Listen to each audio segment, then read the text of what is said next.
什么我说《灿如繁星》是一部被低估了的剧？热度惨淡，题材冷门，一个拥有顶流小花、爆款导演和原创作者加持的电视剧，播了12集，热度居然连8000都破不了，这是不是意味着他已经彻底被判了死刑？现在很多人看一部剧的热度低，可能连点进去的欲望都没有，直接就给他贴上了烂剧、血扑的标签。可当我真正熬夜追评，才发现《灿如繁星》根本不是烂剧，它给我的感觉很矛盾，一方面是让我感到惊喜的热血群像，另一方面又让我觉得很可惜。那我们本期抛开刻板印象，客观理性的分析，为什么一部群像刻画如此出彩的诚意之作，在数据上却如此惨淡？《灿如繁星》的原著叫《狭路》，原著作者就是编剧，主打校园足球竞技、青春热血和双向救赎。导演是拍过《偷偷藏不住》和《亲爱的热爱的》的李青荣。刚看完预告的时候，我一度觉得这部剧一定很无聊，是不抱任何期待的，并且是抱着审判的态度去看的。结果这部剧给我最大的惊喜是它真正做到了热血群像，没有让配角沦为男女主谈恋爱的背景板。足球队问题少年们的戏份非常多，有自己独立完整的成长弧线。目前已经讲述了队长傅新书的原生家庭问题，文成业对傅新书的恨海情天，陈江河因曾被教练抛弃产生的逆反心理等等。后续有关其他成员的成长线估计也会逐一展开。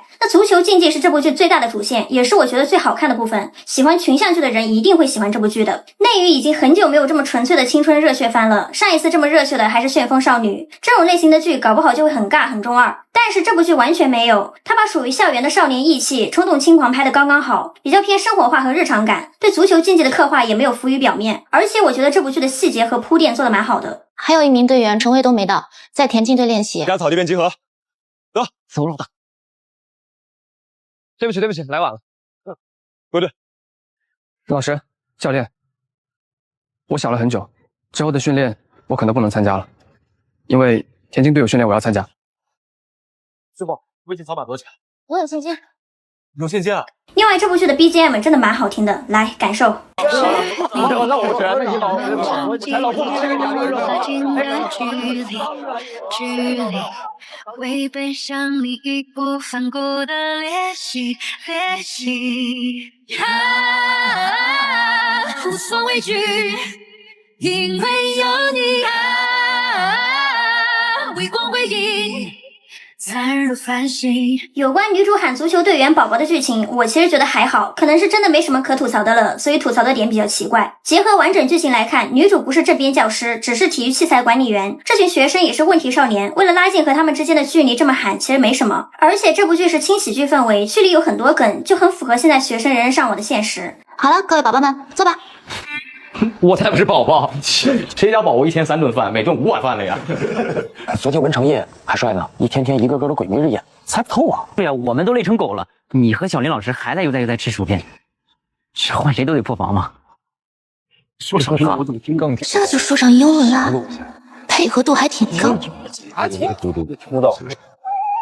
You 刚刚 say what？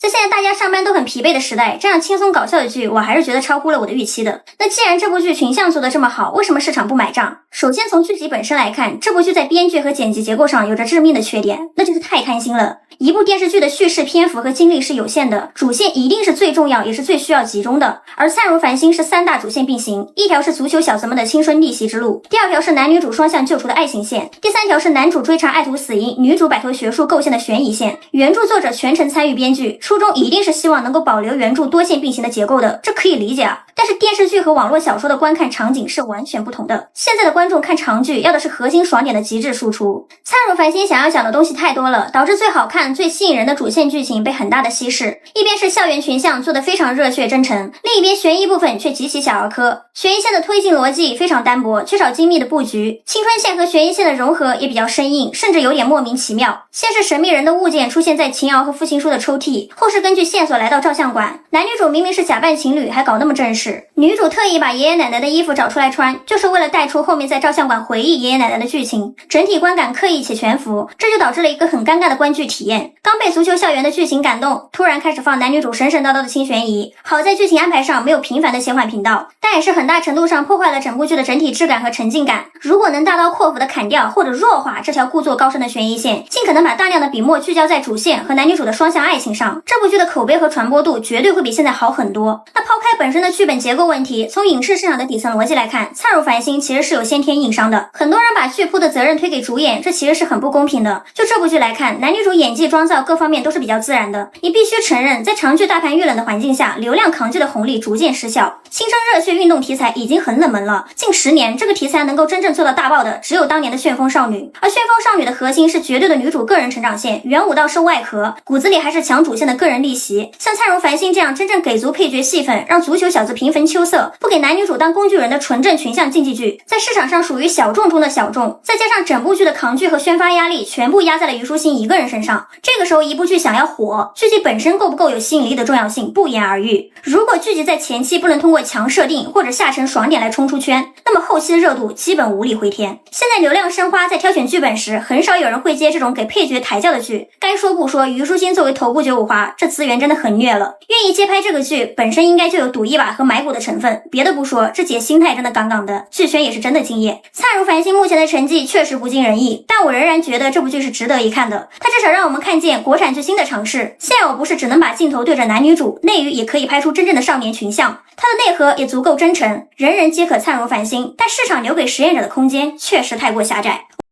记得点赞关注哦。